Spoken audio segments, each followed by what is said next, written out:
So hello and welcome to Defense Study Capsule. I hope you all are doing well and preparing for your defense examination as well as for your SSB interview.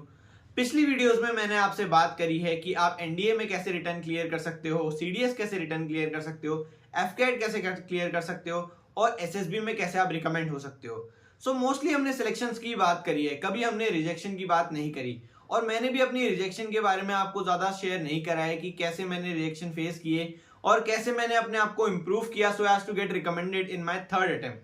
सो मैं अपने third attempt में recommend हुआ था और मैंने 2 rejection देखे हैं SSB interview में. सो आज उन्हीं के बारे में हम लोग डिस्कस करने वाले हैं कि अगर आपको रिजेक्शन मिलता है वेदर इट बी रिटर्न और अगर एसएसबी में मिलता है तो उन्हें आपको फेस कैसे करना है और उनसे आपको इंट्रोस्पेक्ट कैसे करना है और इंप्रूवमेंट कैसे लानी है ताकि आप नेक्स्ट अटेम्प्ट क्लियर करें या रिकमेंड हो और अपनी एकेडमी आप ड्रीम एकेडमी ज्वाइन कर पाए. सो इस वीडियो में हम लोग यही बात करने वाले हैं, तो जल्दी से वीडियो को स्टार्ट करते हैं विदाउट एनी डिले.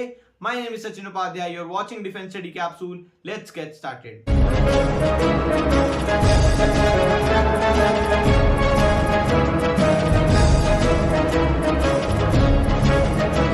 सो एसएसबी में रिजेक्शन काफी एक कॉमन चीज है बिकॉज जब हम एसएसबी इंटरव्यू के लिए जाते हैं तो काफी सारे कैंडिडेट जो हैं वो रिटर्न क्लियर करके आए होते हैं और एसएसबी के बैच में अराउंड 60 to 150 कैंडिडेट हो सकते हैं डिपेंडिंग ऑन एसएसबी. लाइक जो आर्मी की एसएसबी होती है उसमें अराउंड 60 to 70 कैंडिडेट्स होते हैं in the first day and air force की एसएसबी में अराउंड 150 कैंडिडेट हो सकते हैं और टीएस की एसएसबी में भी अराउंड 150 to 200 कैंडिडेट्स हो सकते हैं in the first day.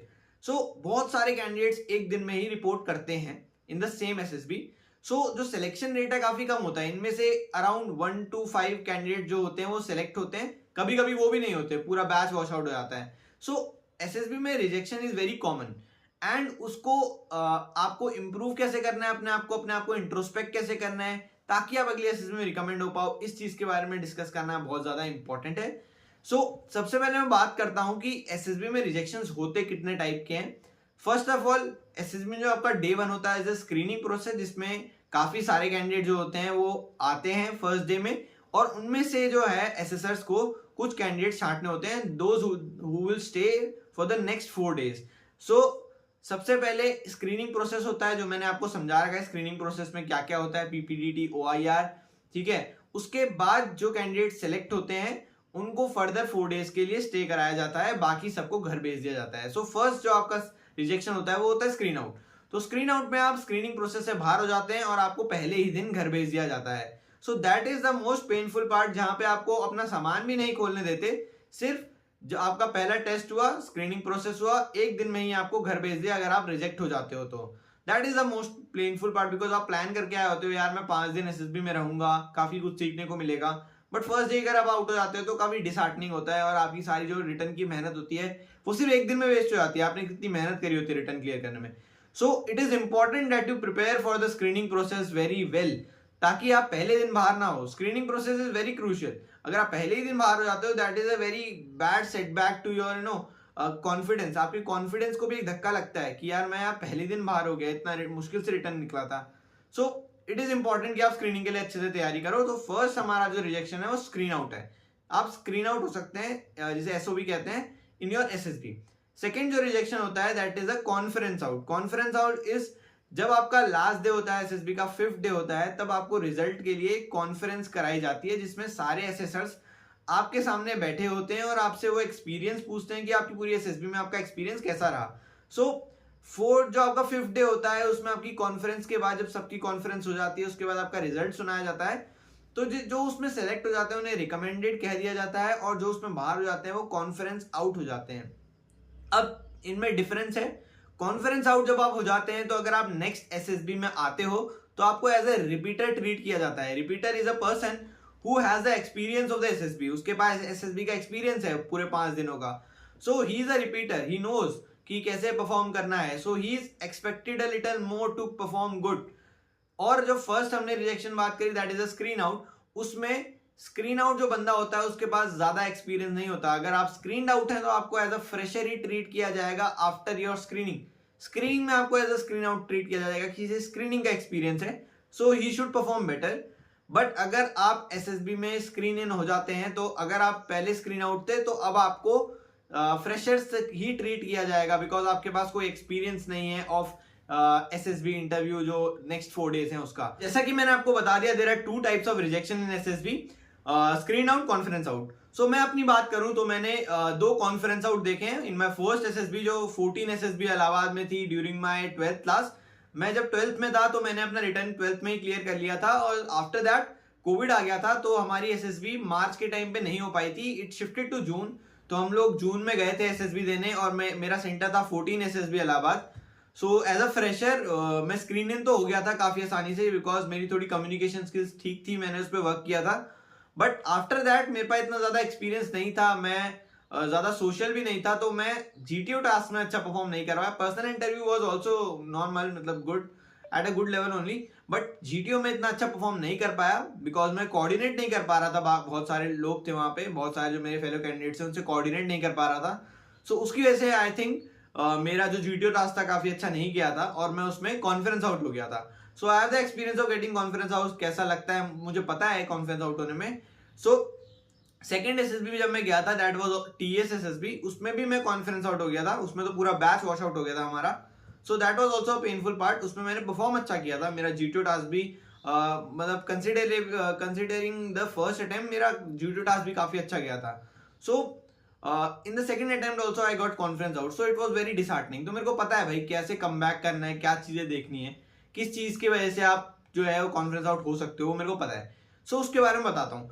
So first of all हम लोग बात कर लेते हैं स्क्रीन आउट के बारे में, कैसे आप स्क्रीन आउट होने से बच सकते हैं, कैसे आप स्क्रीनिंग में अच्छा कर सकते हैं, और कैसे आप कम बैक कर सकते हैं अगर आप स्क्रीन आउट पहले हो चुके हैं तो। फर्स्ट ऑफ ऑल आपको स्क्रीनिंग के लिए कम्युनिकेशन स्किल्स काफी अच्छी होनी चाहिए, आपकी स्पोकन इंग्लिश अच्छी होनी चाहिए, ताकि आप जो स्टोरी है वो अच्छे से नरेट कर पाओ और ग्रुप डिस्कशन में अच्छे से पार्ट ले पाओ। स्टोरी राइटिंग की प्रैक्टिस आपको होनी चाहिए, ताकि जो पिक्चर दिखाई जाए उस पर आप एक लॉजिकल विद एक्शन स्टोरी लिख सको। अगर आपकी स्टोरी लॉजिकल नहीं हुई तो आपको स्क्रीन इन नहीं किया जाएगा। और OIR का भी प्रेफरेंस होता है, तो ट्राई करो OIR अच्छे से करके जाओ, जो लॉजिकल रीजनिंग होती है वो करके जाओ, वर्बल एंड नॉन वर्बल काफी इंपॉर्टेंट रहता है OIR भी, ठीक है। ऐसा मत सोचना कि OIR चेक नहीं होता और ये सब नहीं होता, वो टेस्ट कंडक्ट कराया जाता है तो चेक तो होता ही होगा। तो इसलिए करके जाओ, OIR भी पढ़ के जाओ अच्छे से, उसे भी अटेम्प्ट करो, तभी जाके आप स्क्रीन इन हो पाओगे, ठीक है। ओवरऑल आपको अच्छा परफॉर्म करना है। अब मान लो अगर आप स्क्रीन आउट हो रखे हो और आपको अच्छा परफॉर्म करना है अगली स्क्रीनिंग में, तो क्या करना है आपको? आपको अब वर्क करना है सबसे पहले अपनी स्टोरी राइटिंग स्किल्स पे, आपको लॉजिकल स्टोरी लिखनी है। सेकंड थिंग, आपको अपनी कम्युनिकेशन स्किल्स पे वर्क करना है, आपको रेगुलर प्रैक्टिस करनी है। सुबह सुबह एक टॉपिक उठा लो या फिर अपनी स्टोरी उठा लो जो आपने लिखी है, उसको मिरर के सामने, अपने पेरेंट्स के सामने नरेट करो, फ्रेंड्स के सामने नरेट करो, उससे आपकी प्रैक्टिस बनेगी। जब तक आप प्रैक्टिस नहीं करोगे you can't improve your English.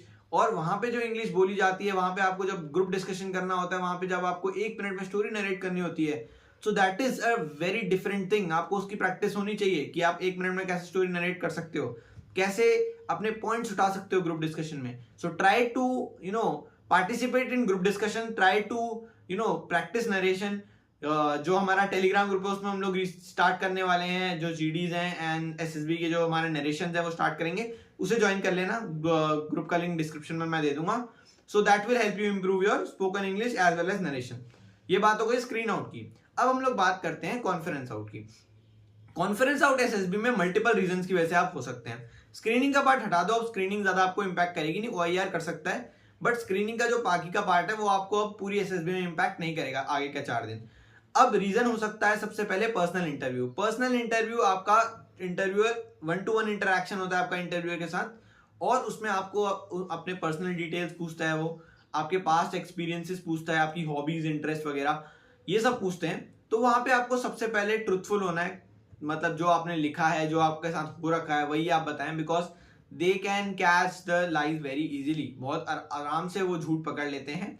उसके बाद आपकी जनरल नॉलेज अच्छी होनी चाहिए, अगर वो GK वगैरह के क्वेश्चन पूछ रहे हैं तो आपको वो आने चाहिए।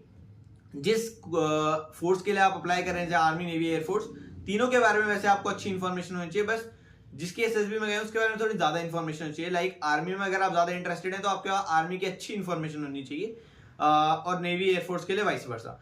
सो आपके पास अच्छी इन्फॉर्मेशन होनी चाहिए about the forces, and general knowledge आपकी अच्छी होनी चाहिए।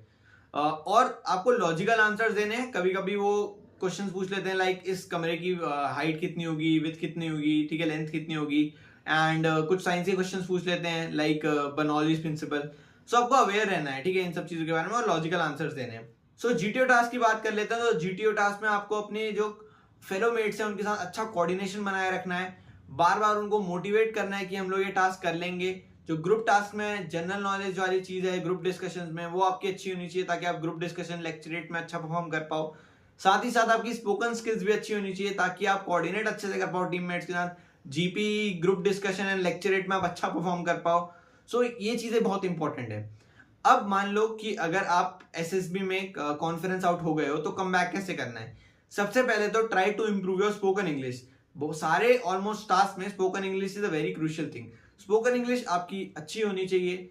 Second thing is general knowledge आपकी काफी अच्छी होनी चाहिए। काफी सारी जो जनरल थिंग्स हैं आपके वो क्लियर होनी चाहिए। जैसे रिसेंट न्यूज है वो आपको पता होनी चाहिए ताकि ग्रुप डिस्कशन का कोई टॉपिक आए तो आप उसमें अच्छे से पॉइंट्स बोल पाओ। ठीक है, तो ट्राई करो कि एक्सप्लोर करो जीके को।